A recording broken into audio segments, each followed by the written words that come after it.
রাজমিস্ত্রির কয়েকদিনের প্রেমে হাবুডুবু খেয়ে ঘর ছেড়েছে প্রবাসীর স্ত্রী। অবশ্য শেষ রক্ষা হয়নি রাজমিস্ত্রির, বাধ্য হয়ে ফিরে আসতে হয়েছে প্রেমিকাকে নিয়েই। করা হয়নি সংসারও। সবচেয়ে মজার বিষয় হলো এই রাজমিস্ত্রি এবার দিয়ে 4 জনের সাথে প্রেমের বিয়ে আবদ্ধ হতে চেয়েছিল, কিন্তু বাদ সেধেছে প্রবাসীর স্ত্রীর পরিবারের সদস্যরা। প্রবাসীর স্ত্রী রাজমিস্ত্রির সাথে চলে যাওয়ার ঘটনাটি এলাকায় ব্যাপক চাঞ্চল্য সৃষ্টি করেছে। ঘটনাটি ঘটেছে মেহেরপুর জেলার গাংনী উপজেলার মটমুড়া গ্রামে। নিজে দেখুন, অন্যকে দেখাতে ভিডিওটি শেয়ার করে মিরর বিডির সাথেই থাকুন।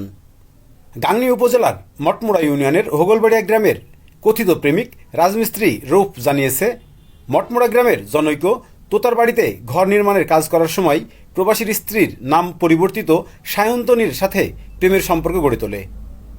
মোবাইলের মাধ্যমে চলে গভীর প্রণয়।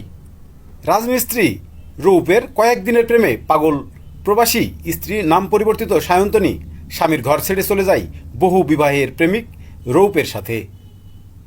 বিষয়টি জানার পর প্রবাসীর স্ত্রীকে উদ্ধারে পরিবারের সদস্যরা গাংনী থানায় অভিযোগ দায়ের করে। বিভিন্নভাবে চাপ প্রয়োগ করায় ঢাকা নারায়ণগঞ্জ থেকে বাড়ি ফিরে আসে প্রেমিক যুগল। কিভাবে প্রেমের সম্পর্ক গড়ে তুলেছিল রাজমিস্ত্রি রৌফ এবং এটা দিয়ে কয়টা বিয়ে করেছে তা তার কাছ থেকেই শুনুন। কাজ করছিলেন, কিভাবে সম্পর্কটা হলো? আমি তুতার বাড়ি কাজে আসছিলাম।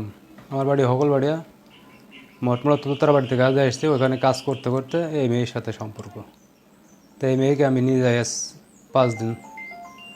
তারপর নিয়ে যাওয়ার পরে এই কারণে কেস করেছে বিদায় আমি এসে চলে আসছি মেয়েকে নিয়ে, যে মেয়ে তাদের হাতে দেবো এই বলে। আমার এটা দিয়ে 4টা বিয়ে হয়েছে এরে দিয়ে। সবগুলো কিভাবে প্রেম করেন? না, তাহলে কিভাবে এগুলো? আমার দেখাশোনা করে বিয়ে হয়েছিল ফার্স্টে, তারপরে ঢাকায় থেকে একটা বিয়ে করেছিলাম আর এটাকে নিয়ে গেছে। কাজে গেছিলাম তোতার বাড়িতে, কাজে যাওয়ার পরে ওরে দেখার পরে দুজনেরই পছন্দ হয় আর কি। হওয়ার পরে একদিন ফোন নাম্বার চাই, আমি ফোন নাম্বার দেই, দেওয়ার পরে ফোনে আলাপ হয়। তারপরে আজ কয়েকদিন হচ্ছে আমরা 2 জনে চলে যাই।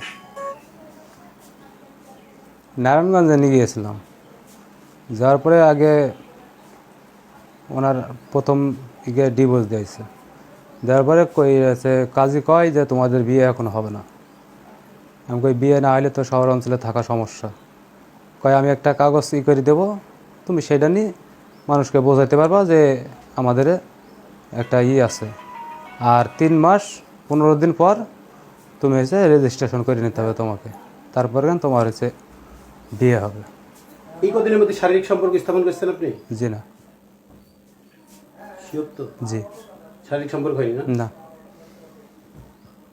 ওইখানে কত টাকা লাগিয়েছে কাজীকে দিতে? কাজকে টাকা দিতে 12,000। 12,000।